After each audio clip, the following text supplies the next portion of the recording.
Today I'm going to talk about the aspect of the Dana Paramita that's sharing the Dharma. And it struck me at some point that this was falling on Veterans Day. So it's Veterans Day in the US, in case anyone's not aware. And that seems really poignant to me. You know, there's something given clearly.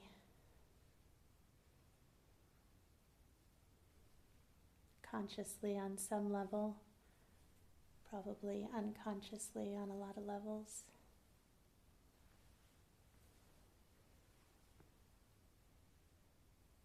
And I was thinking about how we have these, to me, like really weird phrases that we say for something so significant, like, thank you for your service, right? Whether you have a desk job or you lose your legs, thank you for your service. And then if somebody dies, we say, they paid the ultimate price, they made the ultimate sacrifice.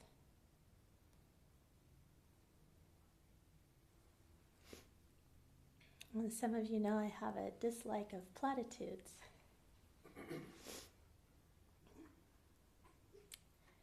And probably everybody by now knows that I really, really like words.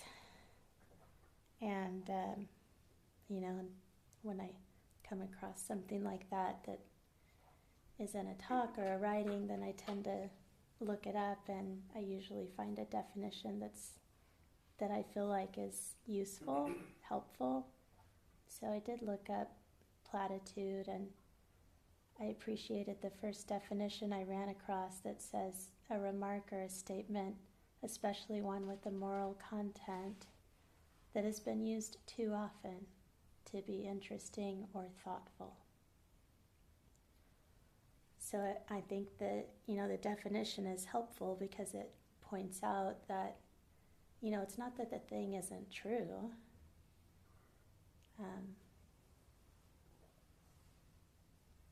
It's just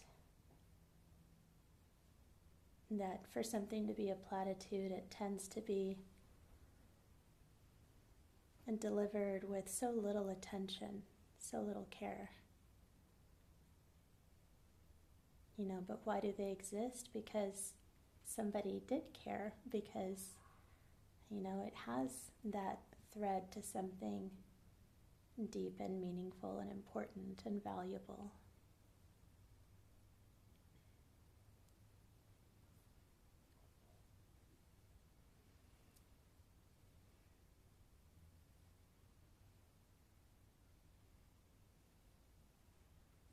So sacrifice happens in giving, certainly all the time, but I don't see it applying to the paramita exactly, because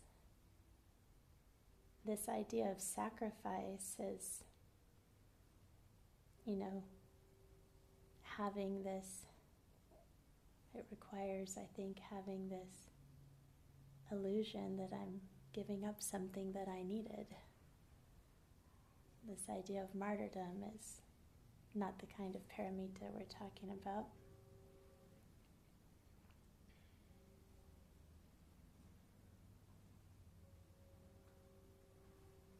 But all of these things, these misunderstandings, platitudes, cliches, they don't arise in a void. They're all connected to something that is real, but maybe unexamined or little examined, little understood.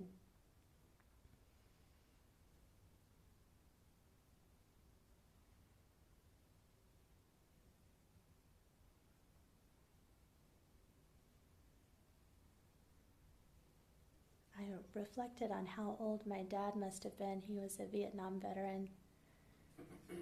And he went to officer candidate school in college because he knew that he was going to get drafted, and the report was that it would be better to be an officer. So he made this pragmatic choice.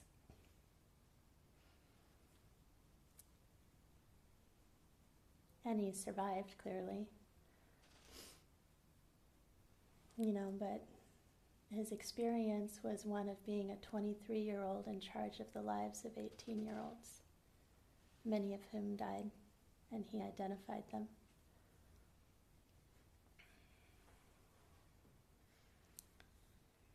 And he kept a doorstop in his office that had a little, I used to think it was like a little Western theme, because it had a little barrel and a little horn.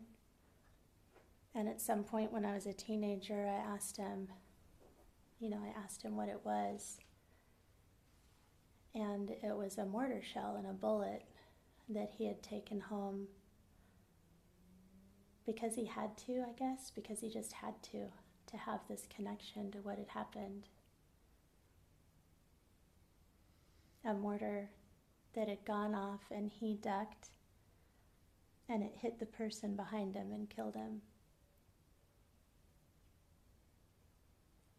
And a bullet that was shaped like a half moon because it dropped out of the helmet of an 18-year-old that he identified, who still had a comic book wrapped up and tucked in his belt.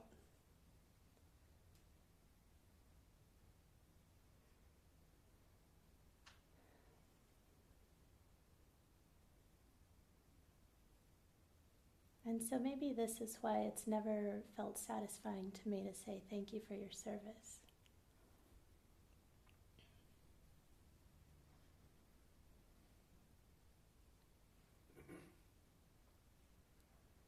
So that this form of giving, that dana, it covers all these categories, giving something,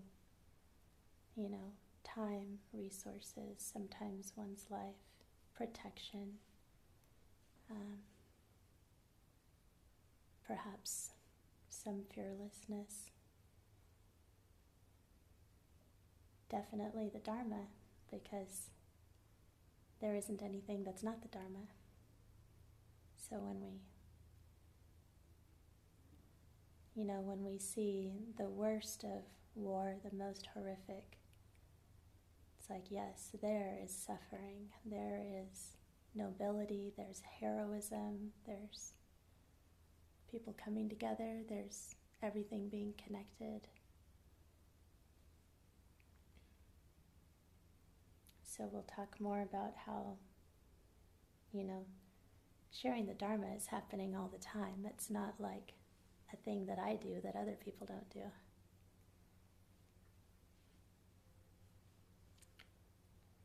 So I couldn't help but share that. It felt important, and I know it's a bit heavy, but as those who know me best know, I don't like to waste my time. And I don't want to waste our time with flowery language about being generous and overlook this clarity that we're after that underlies skillful giving. So we're going to look closely into what it means to share the Dharma.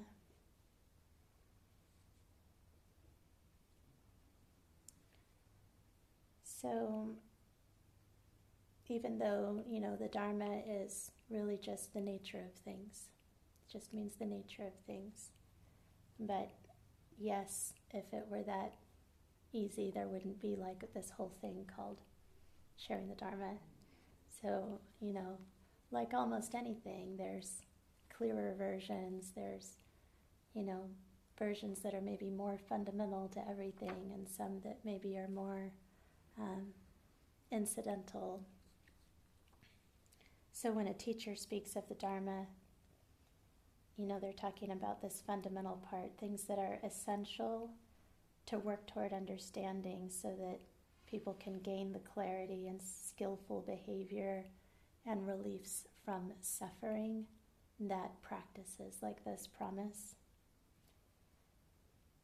So although technically everything is the Dharma, like this path of the Dana Paramita refers to this giving attention to these matters of suffering and connection and joy and birth and death and all the beautiful things that you see outside when you walk around this week, the way you enjoy your food, the way you dry the dishes. When you're attending to that, that is the most fundamental Dharma. And when you're attending to that, you're sharing the Dharma.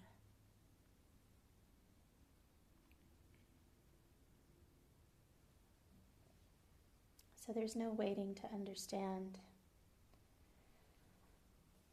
You can't anyway, because you're living. It's like, there have been several times in my life where I, with some desperate attempt at magical thinking, would try to figure out some way that I could, steal wisdom and experience from the future so that I could do better now at whatever point now was, But we don't get to get that future experience so we can be better at being 20 or 40 or better at raising our kids at the point we are right now. It's just where we are. So sharing the Dharma, already happening, good and bad. It's already happening, the things you like, the things you don't like. So this responsibility that we have, just like we talked about with, if you share something material, food, anything, it's like we have to go on sharing and we can look into it at the same time. Noticing, the desire to teach our kids something, most of us want to improve upon something that we ourselves experienced. You can hear the craving and the aversion in there. Same opportunities, any kind of giving your example, giving your time, giving your money, same opportunities.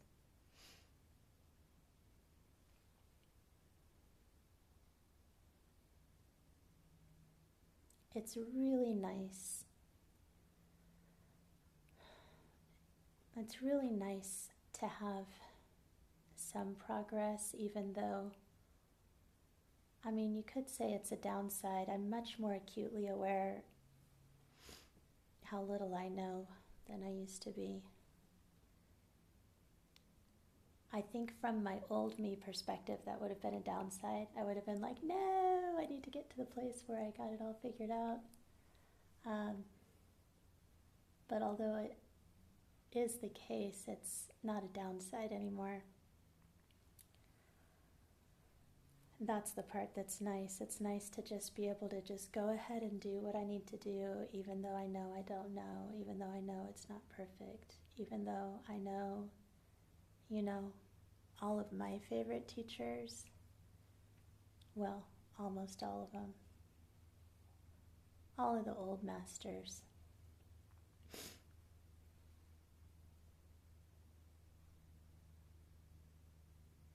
were absolutely forbade students from teaching until they had ripened their awakening for 10, 20, 30 years.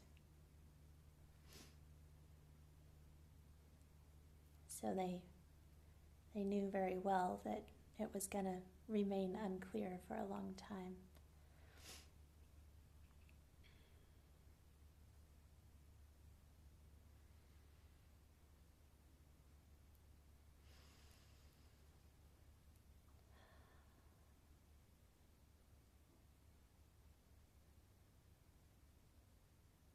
So, for whatever way I'm not up to the task, I ask your forgiveness.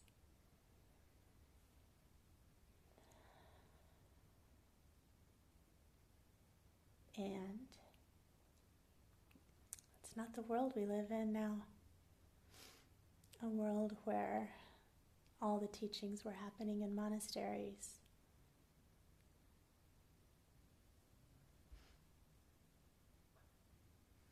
I feel like there is a responsibility for people whose, heart seems to be in the right place and you're working really hard to share what you can. And just let people know, do not put me on that pedestal. Come and see for yourself.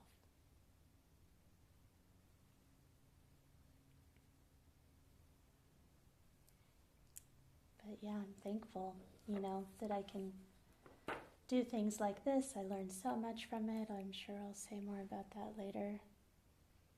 But so many things because of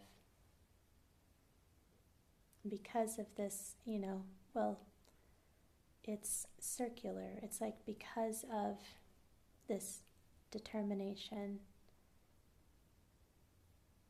maybe getting just enough clarity to step out a little bit more, and then there is so much insight and humility and fulfillment that comes from that it's not just encouraging, it removes ideas that you can't do things that you thought you couldn't do. So then when you see the obvious thing, you just do it. I have some examples that are really mundane. They're things like telling somebody when I have a problem, instead of not telling them, which was my MO until maybe my early 30s. That's a recipe for things like addiction, speaking from experience. But that is not my MO anymore, as many of you know. And then, when you can expose yourself at any time, simply because that's clearly the next thing you need to do, wow, do things accelerate. It's so great that it has not occurred to me for a long time that any discomfort or pain isn't worth it. For example, a couple years ago, I was terribly disappointed when I went to do a training with my teacher that I had planned for years, because as anybody with kids know, it's difficult to get away. You have work, you have kids. So I planned this time away, scheduled it, took care of everything. I was super excited. I knew it was going to be hard. But I'm like, yeah, let's do it. We're going to do this. And we get there, and some of us have flown in, spent so much money, changed plans, so many things I gave up to be there, and then somebody flew in with COVID and shut the whole thing down. And I have not felt more sorry for myself in 10 years probably, which tells you something about what a, hopeless, geek for this stuff I am. That was my greatest disappointment, was that I was not allowed to be tormented at the temple when I wanted to be. And it put me in such a bad funk. I was in a funk for weeks. And then I went back up for New Year's to see my teacher. And I was super twisted. Doesn't happen very often. I don't know. I can't even remember another time in recent years that I've been that twisted. And then I knew when I got there, I'm gonna have to say something. Am I gonna travel all this way and then lie? How dumb is that? For one thing, pretending that I don't mind is lying. For another thing, I feel she already knows everything anyway, so I feel like a double idiot.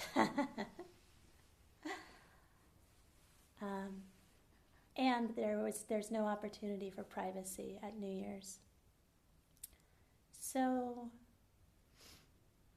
at the open house, having tea in front of everybody, I, just said to her that I felt so disappointed and I needed encouragement, and I felt quite emotional about not having the training opportunity that I wanted. And she told me, "Don't be greedy." You weren't expecting that, were you? That's why it's a good story. And I was like, wow, but I knew immediately that it was like, thank you. I mean, it's like, I've never seen this in real life, but I've seen it many times in the movies when somebody like resets their own shoulder or their knee. It's like, ow, thank you. Right?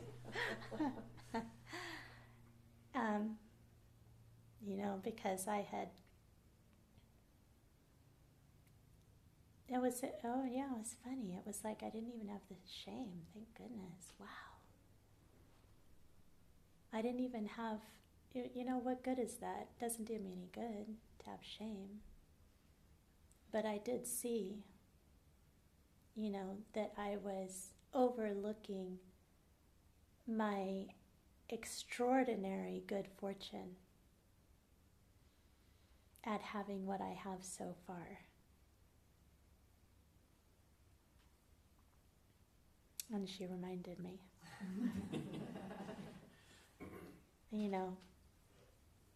Way towards the paramita end of things, that's sharing the Dharma. But you could say for the people in the room, maybe I was sharing the Dharma, showing like, I know this is not pretty and I'm going to say it anyway. I know it doesn't reflect well on me, but it's like I was clear in that moment that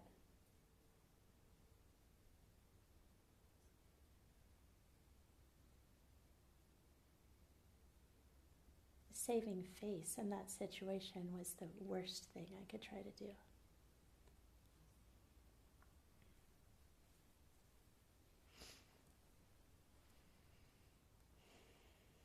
Giving the Dharma. There's thousands of sutras, by the way, writings from a couple thousand years ago. They say that's because there were teachings offered all the time, specifically for whoever was present. So in the same way, there's no right way. It's not like, the practice I have with my teacher is known for being, people think of it as severe. But it works very well for me. I have absolutely no expectation that other people need to do that. I have several very close friends who all have a different tradition. And, however we're sharing the Dharma, just being attentive.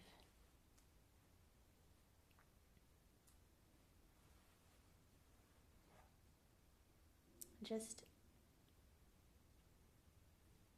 caring about correcting something that isn't how you want to be, just working toward it. If it's, being on time or following through, not making promises you don't know that you can keep, things like that. These are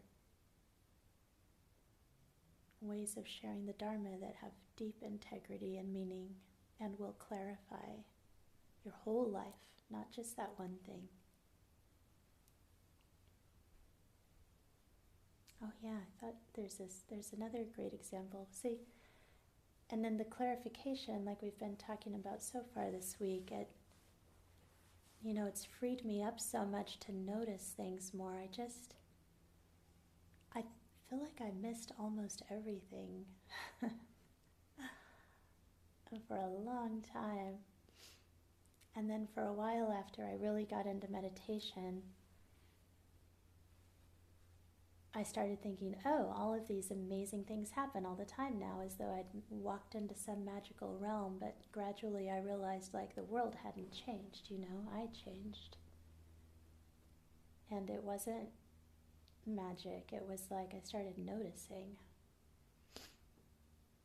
And now I learn from other people constantly, because I think I see for the most part. Don't have a tremendous amount of distraction while I'm interacting with other people, including just watching them.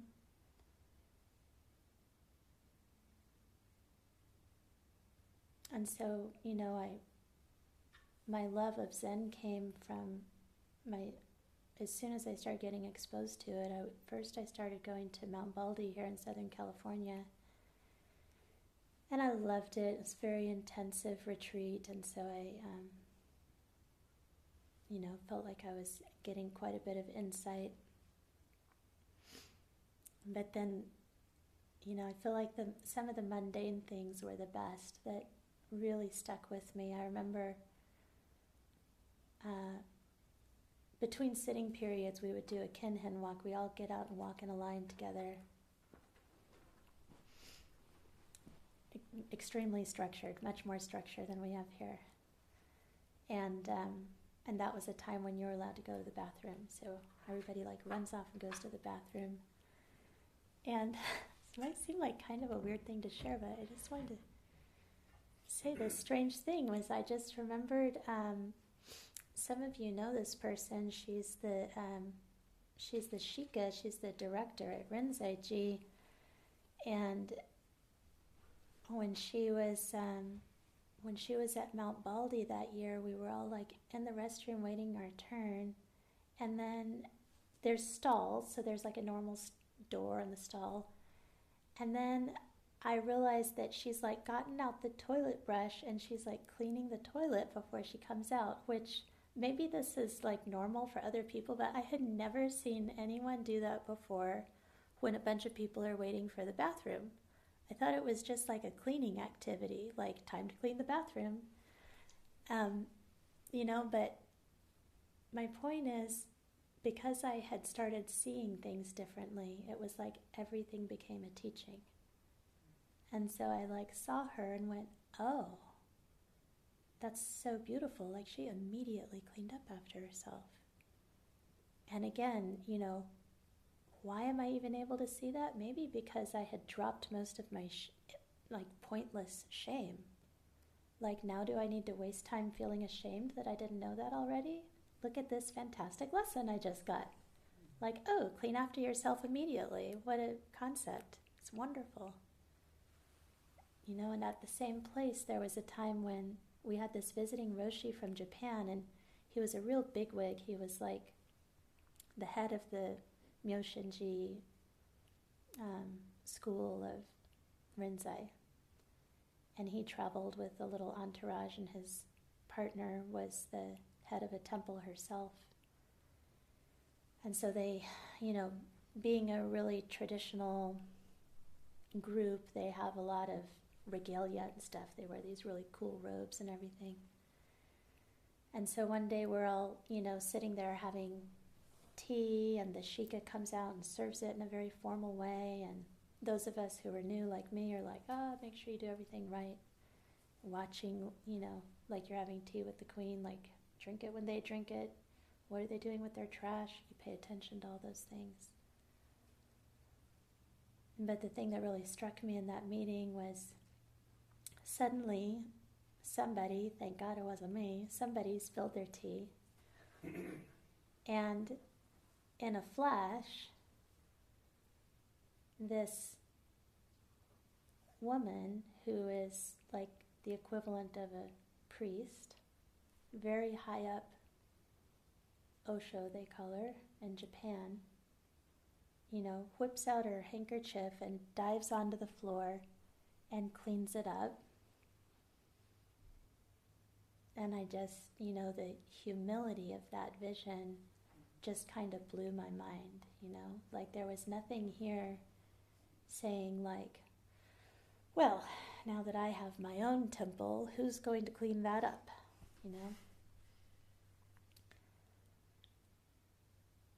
But the great part was that I could see it, and I wasn't wasting energy like I might have in the past, like fixating on, ooh, better them than me. I wasn't sitting there thinking about how I was so glad I wasn't the one who had spilled their tea, or, anything, but just so moved by her example, taking in the example. Do not put yourself above anyone, is what I saw. She was teaching. She was just being herself. Just being yourself.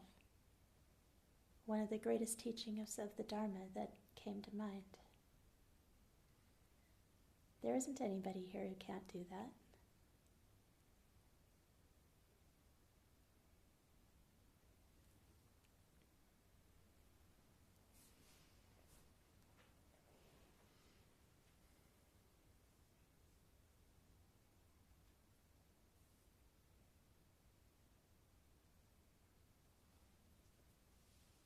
Yeah. Great. I told most of my stories. All of these ordinary things, then, you can notice.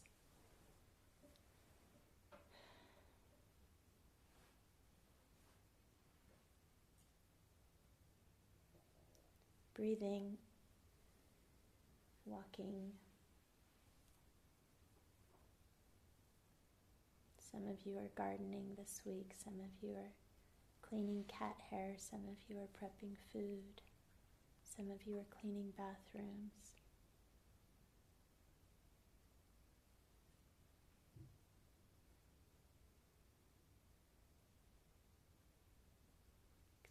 What a precious opportunity to teach the Dharma you have in the way that you do your jobs. But in the way that you do anything, and you can notice this as we've talked about noticing other things this week. And as you notice, some aversions will lessen. Some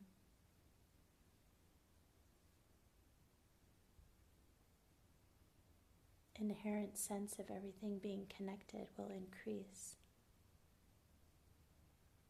Things that don't make sense, like shame, will decrease and make more room for noticing more. See how it expands?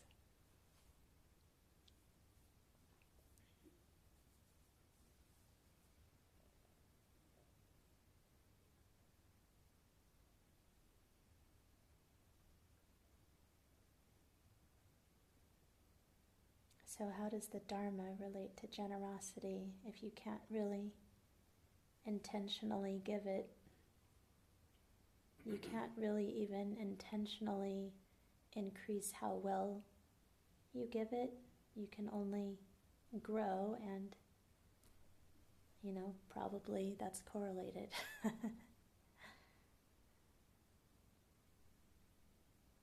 But see, I love that it's not clearly something that you have that you can choose to give or not, because that underscores the point I've been making the past few days, that this isn't about you having a thing that you decide to give, the Dana Paramita. It's about paying attention. It's about practice. It's about gaining clarity and just noticing that you do grow toward paramita in the process.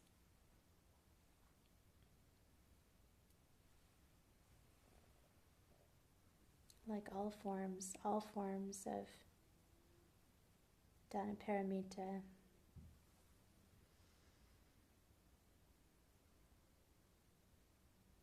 you can stay open to learning from your interactions with so-called other people.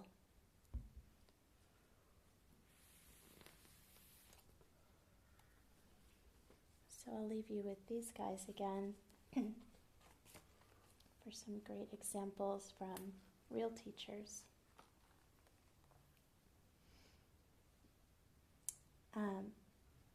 Many of you have heard of the 4 great vows, so I just thought I would read them to you in case you hadn't heard them. These are things that, any Zen group will chant, either in English or Japanese or another language. Sentient beings are numberless. I vow to liberate them. Desires are inexhaustible. I vow to put an end to them. The dharmas are boundless. I vow to master them.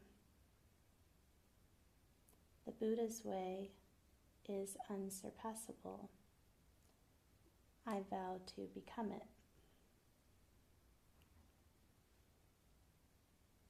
And what I am pointing back to is when I mentioned a couple days ago that these, from a Zen perspective, are not intended to be literal, but everything standing in for once you see that, in a sense, there are no others, you have accomplished the liberation of all of those others.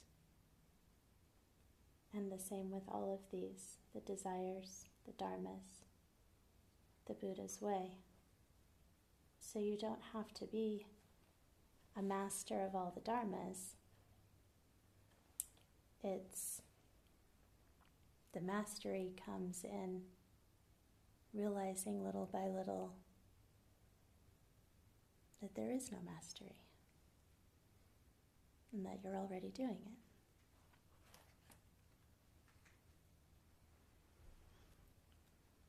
Let's see, which one is this? 56.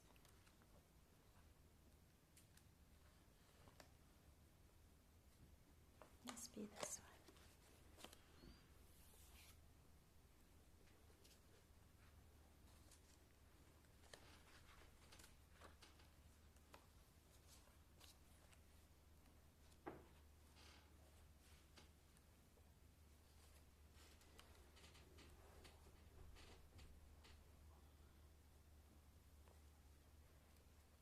I want to make sure I finish with the one I wanted to finish, so hold on just a second.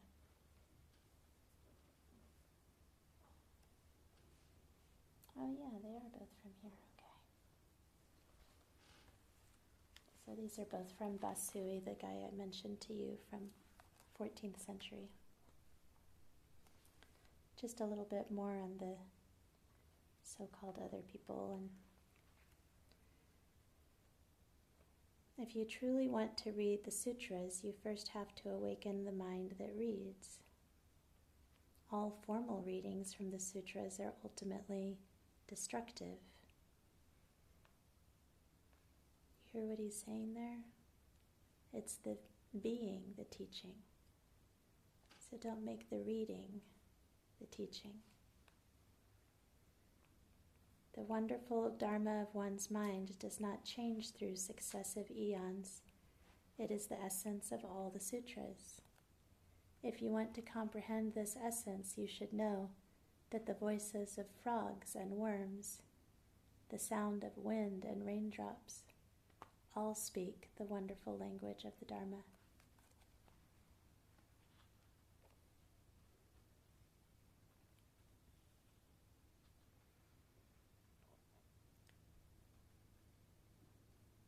The vast mind of compassion of this bodhisattva is a metaphor to show the true nature of the Dharma body of ordinary people is everywhere, and to teach of everything that comes from it. How can the virtuous work of any bodhisattva be compared to the magnificent perfection of this wonderful Dharma of mind? Ordinary people delude themselves and mistake these metaphors for facts. When you truly understand your own mind, you will realize for the first time that the sermons of all the Buddhas are nothing more than metaphors to point to the minds of ordinary people.